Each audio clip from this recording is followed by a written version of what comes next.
Thanks very much, Amanda, for that great introduction. And I'm really pleased to be here tonight and to be, in my own small way, a part of this larger Reimagining Columbus project, which I think is really amazing and exemplary. And I hope other places, cities around the United States will learn from it and be able to, do their own similar kind of work. And I am really interested in the informal conversation that we can have after my talk in the Q&A. So I love to do that, and I love to to dialogue with you in the audience. So we will have an opportunity for that kind of informal conversation. But I do have a script. So I'm apologizing in advance. I do have a script because if I didn't have a script, we would probably be here until nightfall. And so this will keep me on track and will keep things running along a little bit more smoothly and efficiently. Okay, with that said, I'd like to start tonight by talking about an ephemeral monument. So an ephemeral monument is a monument that is not built to last. It sounds like a contradiction in terms, because traditionally the whole point of the public monument is to be imperishable, to make a statement for all time, forever. But since traditional monuments like your Columbus statue and others have come under increasing scrutiny and challenge, there has been a lot more discussion in recent years about making temporary monuments instead. Like traditional monuments, they are works of art erected in public space that tell stories about the past. But unlike traditional monuments, they are intended to come down, like a museum exhibition or a performance or, a festivity. Last summer, in 2023, the National Mall in Washington, D.C., perhaps one of the most iconic spaces in the world, saw its first exhibition ever of temporary monuments. Been in the works. This project had been in the works for over a decade, and finally came to fruition, partly with the help of the Mellon Foundation, which funded it, just as it's funding Reimagining Columbus. And it was curated by the nonprofit organization Monument Lab, for which I serve now as a board member. The curators asked 6 artists to respond to the question, what stories remain untold on the National Mall? So here is, okay, I can see this one. All right. Here is,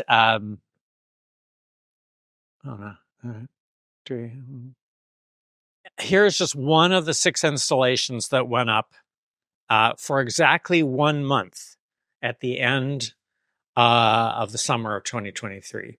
It's called The Soil You See by the artist Wendy Redstar, an enrolled member of the Crow, or now called Apsaloka Nation. So move. This work commemorated 50 Crow chiefs who had come to Washington, D.C. over the course of the 19th century to sign treaties with the United States government, many of which gave away large amounts of their land.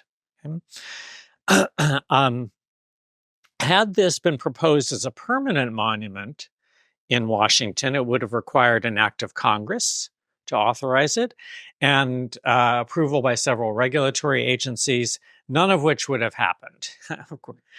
The material alone, the glass that it is made out of, this is a glass panel in the shape of a thumbprint that is set into a boulder, that the glass would probably not have been allowed for security reasons, much less the subject matter and its provocative placement in dialogue with the monument to the signers of the Declaration of Independence. It's out on if you've been to the site, it's in Constitution Gardens, which is where the Vietnam Veterans Memorial is, and where this rather little known, actually, memorial to the signers of the Declaration of Independence is located. It's a kind of counter monument to that existing monument. While the idea of the ephemeral monument seems new and very much about our own current situation, the idea is actually not new, like so many things that's been done before. And what I'd like to talk about for a while now is an ephemeral monument that was made more than 200 years ago. In the first decade of the United States' existence, it was erected to honor Christopher Columbus, the man who was said to have discovered the continent where Wendy Red Star's ancestors had been living and building communities long before Columbus was even ever born. The year this temporary monument was built was 1792, the 300th anniversary of Columbus's landing in the so-called New World. This was well before Italian Americans adopted him as their heroic symbol and made him the third most common individual commemorated in monumental form in the United States. You can go to the next one and one more. He's the third most commemorated individual in monuments after Abraham Lincoln and George Washington. This is from a national monument audit that was done by Monument Lab, again, funded by the Mellon Foundation. So long before the proliferation of Columbus statues erected by Italian-American organizations, largely in the 20th century, Christopher Columbus had a highly important role in the Anglo-American imagination and in the founding ideology of this nation. And that's what I want to focus my remarks on tonight. So, on October 12th, 1792, a patriotic organization of New Yorkers called the Tammany Society celebrated what is generally believed to be the first Columbus Day festival in the history of the world. The Tammany Society was a group of white tradesmen and middle-class entrepreneurs who were dedicated to carrying forward the egalitarian spirit of the American Revolution. Their event took place at night on the old Merchants Exchange building on the lower tip of Manhattan. This is what it looked like then. Obviously, it doesn't look like that anymore. This was a long time ago. The festivities featured an oration on Christopher Columbus and his achievements, a patriotic ode, numerous toasts, and even songs, but the highlight of the show was the unveiling of a 14-foot-high illuminated obelisk honoring Columbus, probably on the grounds outside this building. The obelisk was not only temporary, but it was portable and reusable as well. So it would be stored and then brought out again and illuminated again on special occasions. So, for example, just a few weeks after October 12th, 1792, the Tammany Society brought it out in December of 1792. They brought it out again to celebrate the downfall of the French monarchy. Unfortunately, there is no surviving image of it, but descriptions of this technological marvel filled the pages of newspapers from Baltimore to Boston. So I have to confess that before researching and writing this talk, I had no idea what an illuminated obelisk was in the late 18th century. In more recent times, obelisks have sometimes been illuminated from the outside with video projections. You can go to the next one. So this is a remarkable example by the artist Krzysztof Wodiszko, who is kind of a brilliant practitioner of temporary monuments. And it took place on 3 successive nights in 1998 at the Bunker Hill Obelisk, which is a major Revolutionary War memorial in Boston's neighborhood of Charlestown. And Wodiszko recorded testimonies of mothers whose sons had been murdered in the neighborhood surrounding the monument in the 1990s, 80s, and 90s, and who had chosen to break the code of silence that existed there at that time about these murders.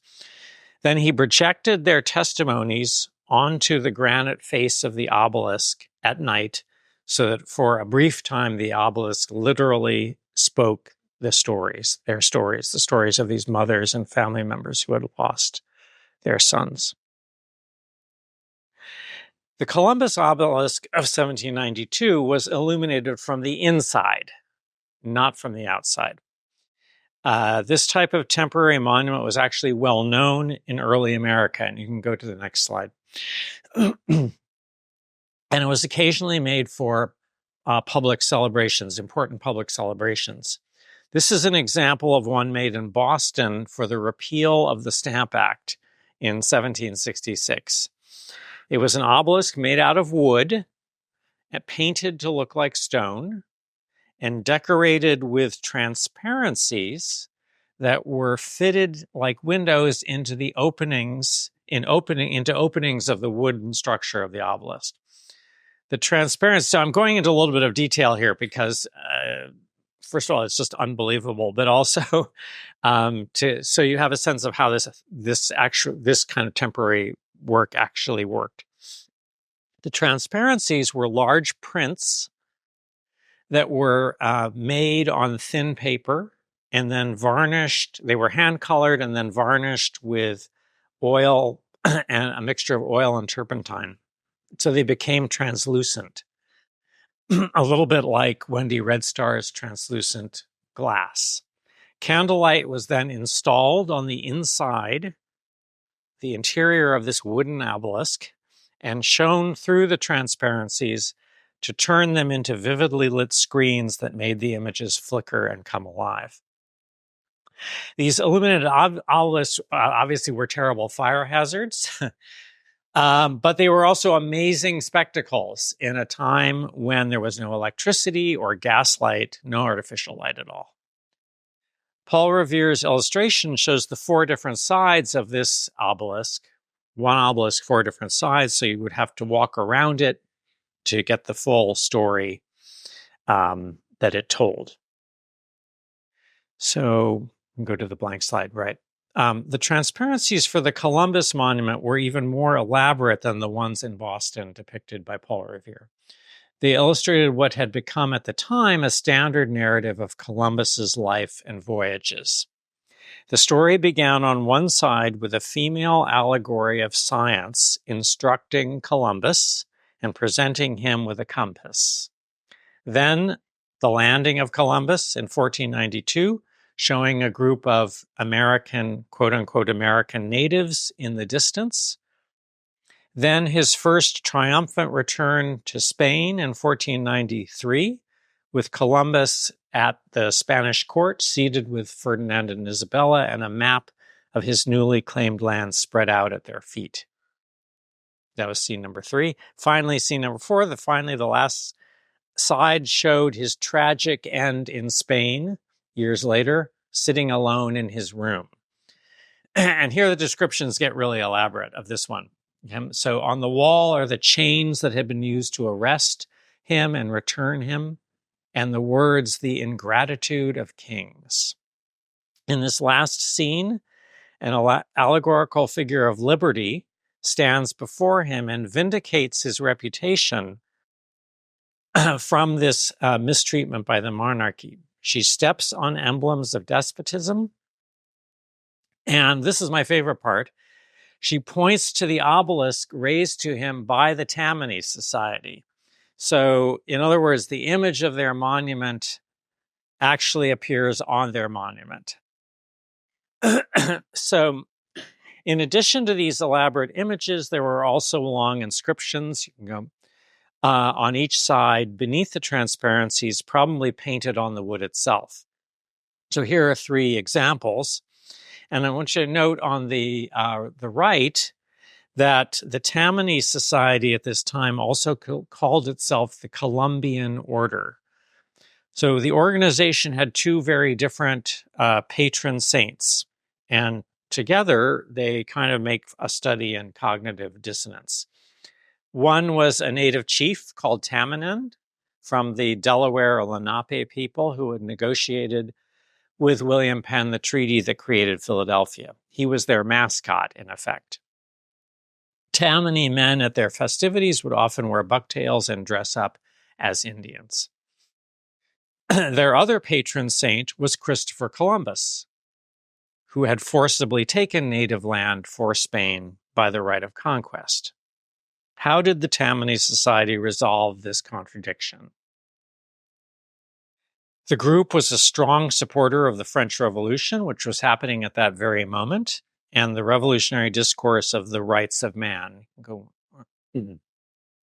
And it'll be difficult for you to read it because it's small, but in one of the last images described in the obelisk, the newspaper accounts of the obelisk, was an eagle soaring in the sky, holding a scroll in its talons inscribed the rights of man. And one of the toasts at the event, in fact, was, and I'm quoting here, "May this be the last centenary festival of the Columbian Order that finds a slave on this globe." In other words, looking ahead to the 1892, they were hoping and expecting that slavery would be abolished. And this is particularly ironic given the entanglement of Columbus and his colonizing enterprise in slavery. The Tammany Society was fiercely anti-Catholic, anti-monarchical, anti-aristocratic, and anti-Spanish.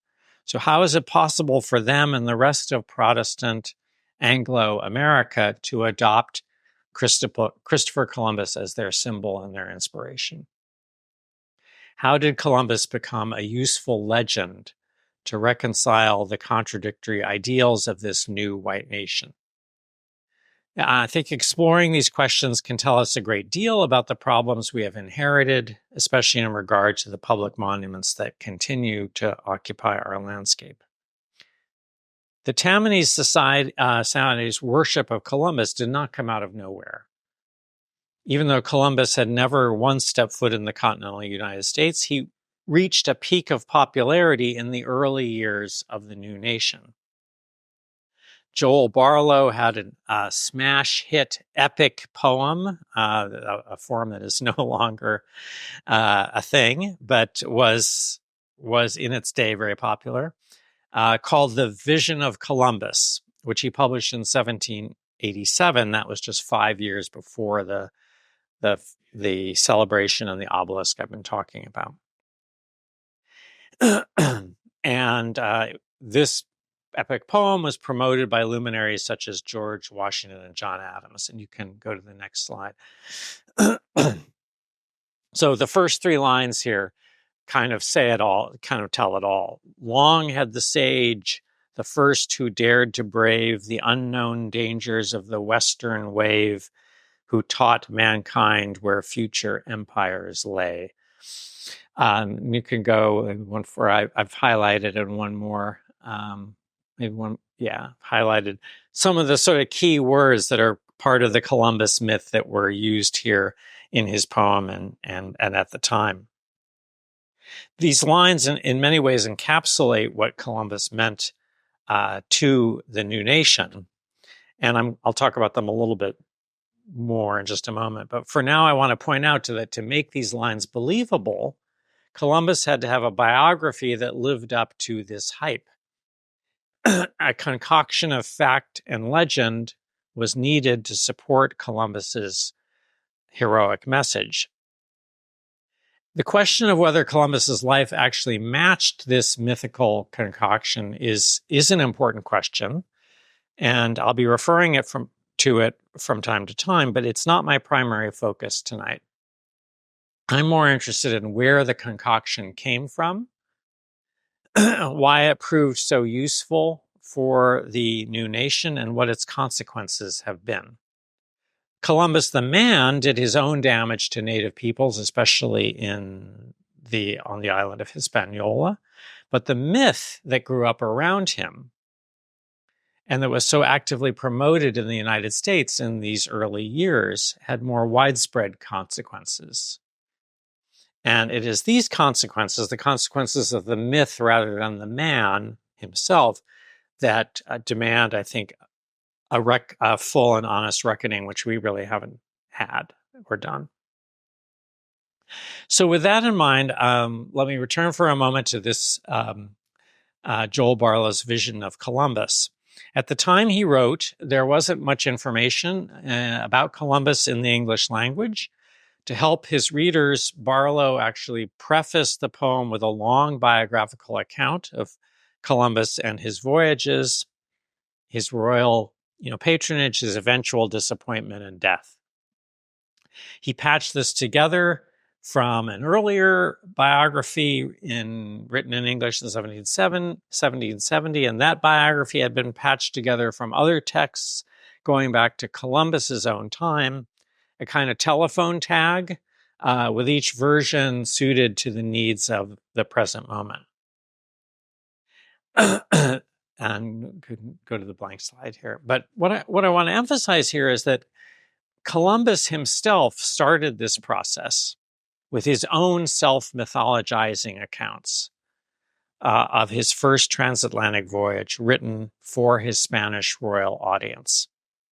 It turns out that in addition to his navigation skills, he had considerable PR skills, which helped lay the ground for this future mythology to propagate. One of the major changes he made to his own story was to transform his first voyage to the Indies.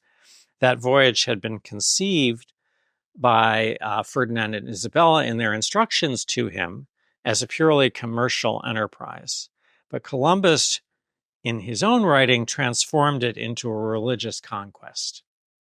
In his official diary and letter about the voyage, Columbus presented it as an extension of what was known then as the Reconquest, the recapture of Christendom from the Muslims and infidels. So before Columbus's voyage in 1492, the Spanish crown had conquered Granada, the last remaining Islamic kingdom on the Iberian Peninsula. This victory was followed soon after by a royal order from them, compelling the expulsion of all Jews from the Iberian Peninsula as well. Columbus represented his voyage as the third step in this glorious campaign led by Ferdinand and Isabella to achieve a universal Christian empire. And so when he did conquer territory in the Caribbean, he had Christian crosses placed strategically around the islands, and also the names of Spain's two monarchs hung from trees as physical reminders, we could call them monuments, of Spain's imperial control of the land and the native inhabitants. A year later, after his return to Spain, Pope Alexander VI issued a papal bull or charter that praised Columbus by name and gave to the Spanish crown the exclusive right to any lands they discovered that were not already inhabited by Christians.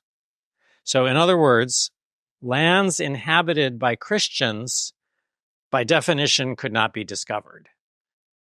Only lands inhabited by non-Christians could be discovered and colonized.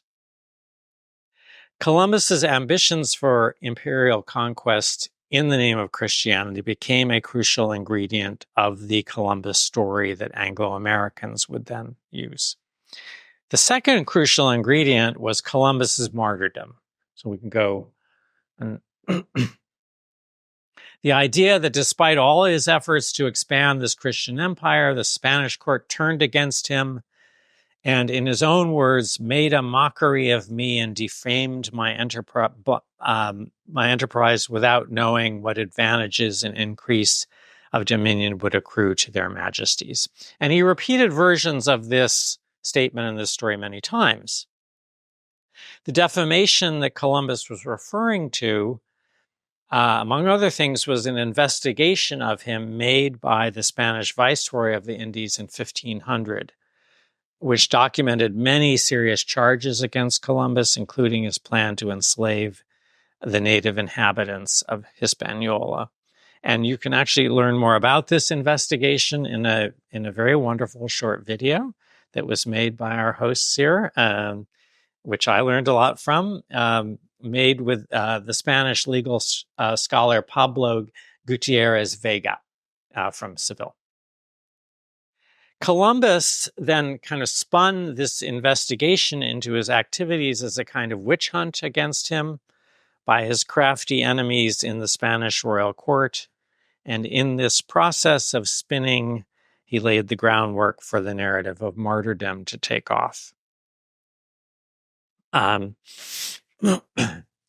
So the biography that emerged from Columbus's own writings and from amplifications and modifications by other authors in Europe had two seemingly incompatible ingredients. One was his ambition for empire, and the other was his grievance against empire. But it was precisely the combination of these two that made Columbus such a perfect figure for the new nation of the United States. On the one hand, the United States was an openly imperial enterprise and referred to the nation as an empire. They routinely used the rhetoric and the tactics of empire to grab native land and to expand the nation's borders westward. On the other hand, the United States promised a new brand of empire, freed from the shackles of monarchy and aristocracy, what Thomas Jefferson called an empire of liberty. That's his phrase, an empire of liberty. This is why Columbus's martyrdom became so important to Anglo-Americans, because it appeared to put Columbus and the United States on the same footing, both having to struggle against European authoritarianism to advance mankind's progress. In the American version, Columbus miraculously changed from a man celebrating the conquest of infidels and the expulsion of Jews into a champion of the American common man. Or in other words, the contradictions of Columbus were the contradictions of America.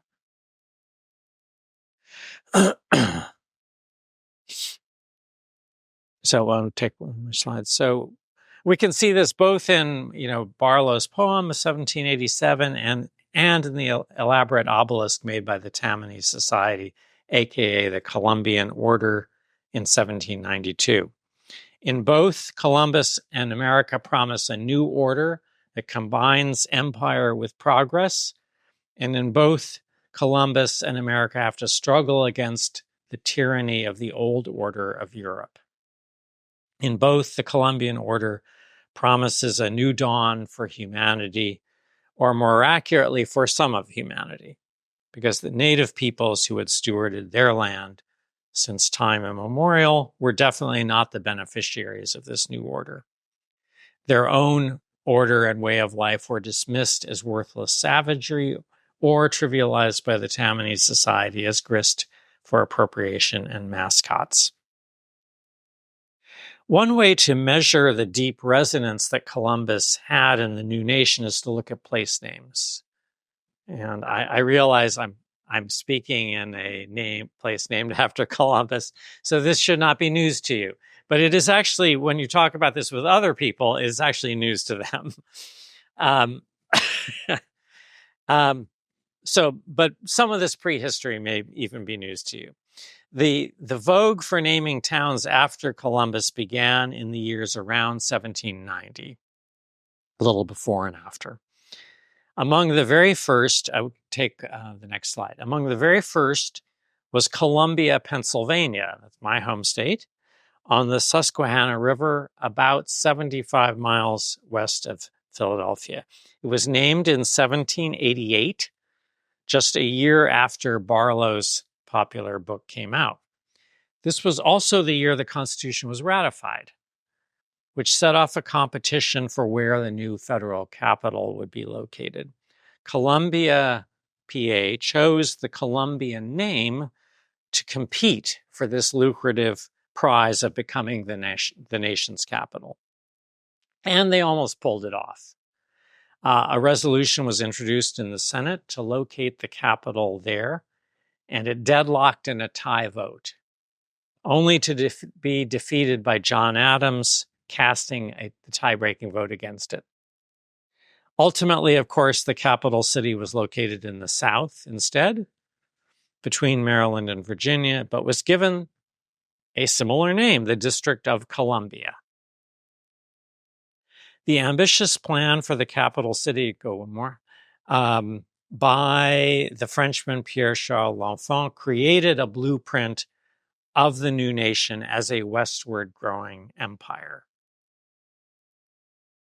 As Columbus rose in significance, there was some discussion about whether his name was more appropriate for the new nation than America.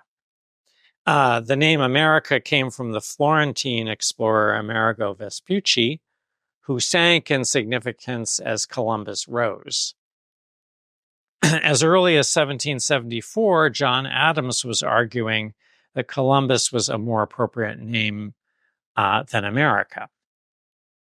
One of the toasts made by the Tammany Society in 1792 was to the, quote, United Columbian States. If you just imagine that as our nation's name. UCS. America did end up, of course, sticking as the nation's name, but Columbus became a ubiquitous place name as the new nation grew westward and absorbed more and more native land. The name spread in already established areas in the eastern states, but also on the nation's western frontier. In some cases, the new Columbia or Columbus was literally on the front lines of native expulsion. We can take one more slide. So, Columbia, South Carolina, one of the very first to be named after Columbus in 1786, was on land ceded by the Cherokees 40 years earlier, but not finally pacified until the close of the Revolutionary War, so not long before it was named. One more. The original Columbus, Tennessee, which actually no longer exists, but the original Columbus, Tennessee sprang into existence the very year the soil it stood on was taken from the Cherokees in 1819. The town was just a few miles south of the federal Cherokee Agency that was working at the time to remove the Cherokees permanently from the region, an effort that culminated 20 years later in the Trail of Tears. And one more. Columbus, Georgia, was created in 1828 on the western edge of territory that had recently been taken from the Creeks or Muskogees. And Columbus, Georgia became the home base for white land speculators who defrauded the Muskogee landowners remaining in eastern Alabama and stole their land in the late 1820s. It also became the headquarters for General Winfield Scott when he prosecuted the war against the last remaining resistors from the Creek tribe in the 1830s. These are a few examples of a wider phenomenon that I sat down at one point thinking that I was going to do a comprehensive spreadsheet of all the Columbus names and where they were and when they were named. And I realized that task was beyond me. So I'm going to leave that for any future researchers or PhD students, whoever wants to do that. But I think the pattern is fairly clear. The westward spread of towns and cities named after Christopher Columbus literally imprinted on the map of the United States the idea that this new nation was the true successor of Columbus, the true inheritor of his mission. This process of place naming repeated over and over again the doctrine of discovery that Columbus personified. That doctrine, the doctrine of discovery, then migrated into law in a foundational case decided by the U.S. Supreme Court in 1823, the case of Johnson v. McIntosh. The doctrine of discovery had its origins in the papal bull that I already mentioned in 1493 that gave Columbus and Spain the right to lands they discovered if the lands were not inhabited by Christians. But in 1823, this doctrine was officially enshrined into Anglo-American law in this famous Supreme Court decision.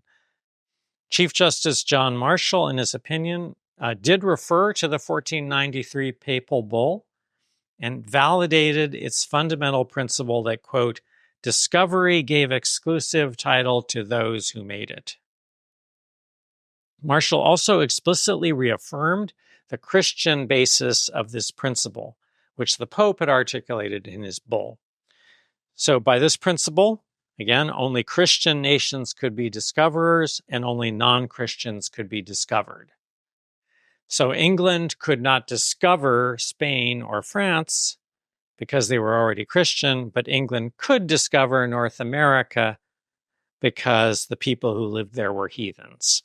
And that term heathen was the term that Marshall used in his opinion. This makes no logical sense whatsoever. Why should the act of discovery depend on the religious affiliation of the discoverer or the discovered? Nonsensical as it was, though, this Columbian doctrine gave Marshall the legal weapon he needed to declare that Native people had no ownership right in their own land, even though they had been occupying it long before Columbus or any other Europeans arrived on these shores. The right of ownership went instead to the Europeans who discovered the land and its native people. This self-serving justification for the rights of the invaders rested on the same dubious self-assertion that invaders almost always make, that they are a superior people spreading the benefits of their way of life to the rest of the world. There is perhaps no legal doctrine that has been more damaging to indigenous peoples on this planet than the doctrine of discovery. Marshall and his Supreme Court could have chosen to avoid it and to craft instead some sort of genuine, if limited, native sovereignty, but he decided to follow in the footsteps of Columbus, or the myth of Columbus, and the monarchs of the Old World, paving the way for the near total expulsion of native peoples from their lands east of the Mississippi. The U.S. Supreme Court has never formally repudiated the decision in Johnson v. McIntosh or the doctrine of discovery at its core. Unlike the Vatican, which just last year officially rejected the papal bull of 1493 and the doctrine of discovery and declared that it was no longer Catholic teaching. Here in the United States, Columbus and the doctrine of discovery are still part of our inheritance and still undergird the historical mythology of the United States. And there is no place in the United States where this becomes more apparent than in the National Capitol building in Washington, D.C., the very heart of our democracy. So I'd like to close my remarks tonight by talking briefly about how this happened at the very time that the last of the native tribes east of the Mississippi were being forced off their lands and resettled in the far west. To understand this, we need to jump to the year 1828, when two things happened that would propel Christopher Columbus ever deeper into Anglo-American hearts and minds. 1828 was the year that Washington Irving published his immensely popular and influential biography, The Life and Voyages of Christopher Columbus, which went into something like 100 editions. Truly phenomenal. It was also the year, 1828, that Andrew Jackson was elected president on a promise, a platform that he would clear off all native tribes east of the Mississippi. Just a few years later, in the 1830s, the U.S. Congress began funding the turbulent process of Indian removal, as well as funding the first large-scale sculptural monuments for its Capitol building. These may seem like two very distinct projects, sculpture in the Capitol and Indian removal, but they weren't. They were interconnected. Congress commissioned 3 high-profile monuments for the Capitol during the Indian removal period. One was a monument to George Washington, one was a monument to Christopher Columbus, and one was a monument to the conquest of the frontier. They took many years to complete. The sculptors were still working on them when the last of the native tribes to be expelled from the east, the Cherokees, were marching and dying on the Trail of Tears in 1839. The sculptures were finally installed on the Capitol grounds in the 1840s, where they framed the main entrance on the east side of the building. The first one to be installed was the monument to George Washington in the public square just in front of the east entrance, where there's a big open space then and now. The sculptor added 2 smaller statuettes on the back of Washington's throne that tied together the themes of discovery, national expansion, and native dispossession. So one more. And on one side, Columbus is seen contemplating the globe, and on the other side, an Indian warrior contemplating his defeat. This pairing of the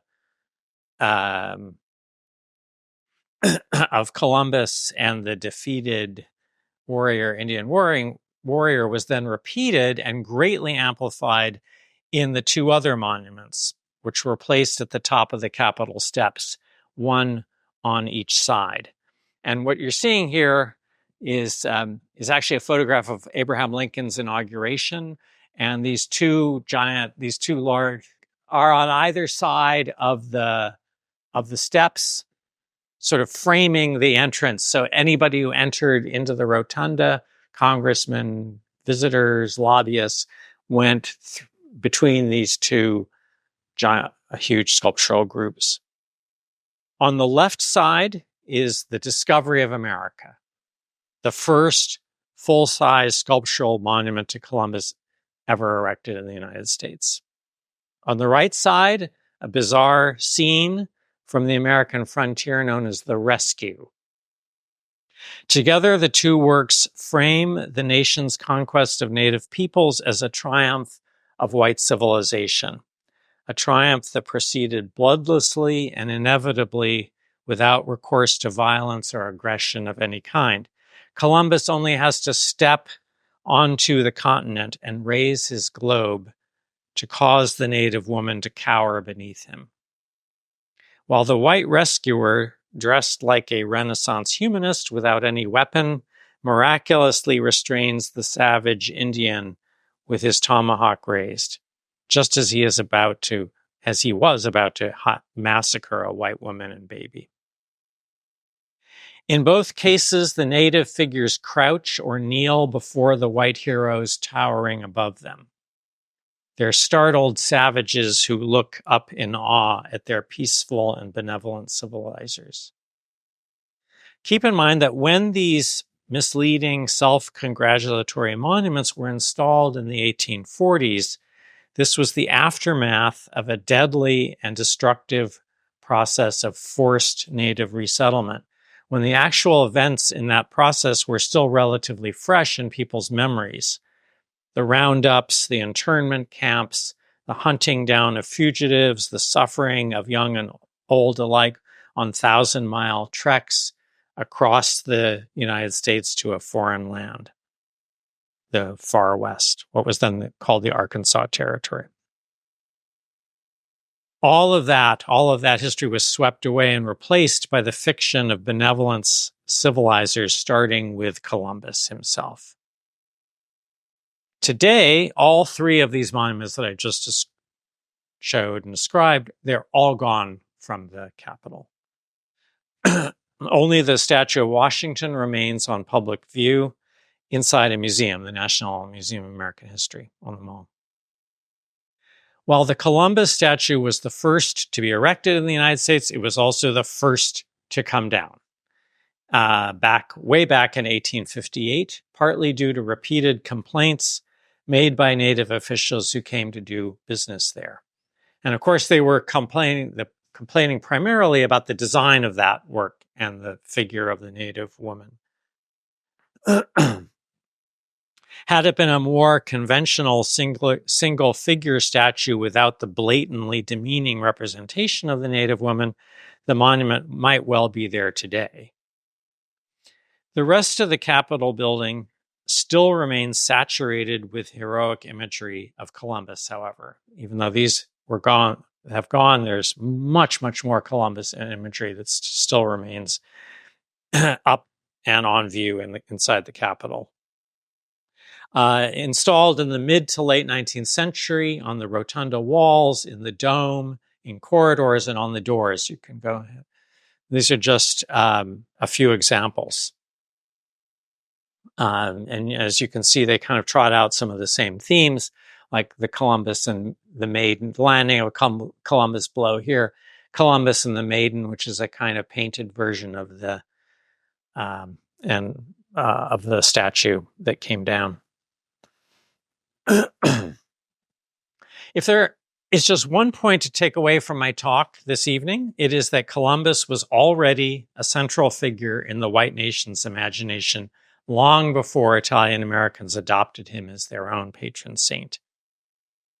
Despite the fact that Columbus was a Catholic agent for the Spanish monarchy who had no connection to the United States, his life story, much of it created through his own self-promotion, provided the building blocks for a potent myth of American empire as the divine instrument of human progress. The Columbian myth of discovery helped justify the relentless expansion of the new nation and the nation's assault on the rights of Native people to their own land and their own way of life. Italian American communities in places like Columbus and Pittsburgh are not to blame for this early American mythification of Columbus, but they were the beneficiaries of this myth. And without it, they never would have built statues to him in the first place.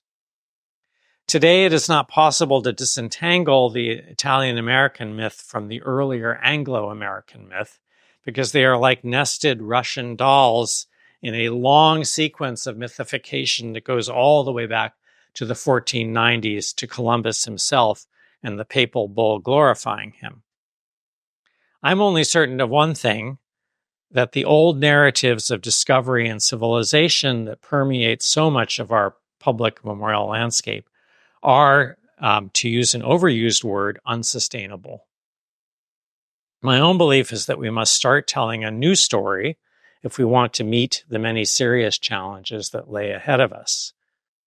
And probably the place to begin with that is to center indigenous peoples rather than their so-called discoverers, to begin to tell their stories and communicate their knowledge, which stewarded life on this planet far longer than the civilizers who came after them. Thanks very much. And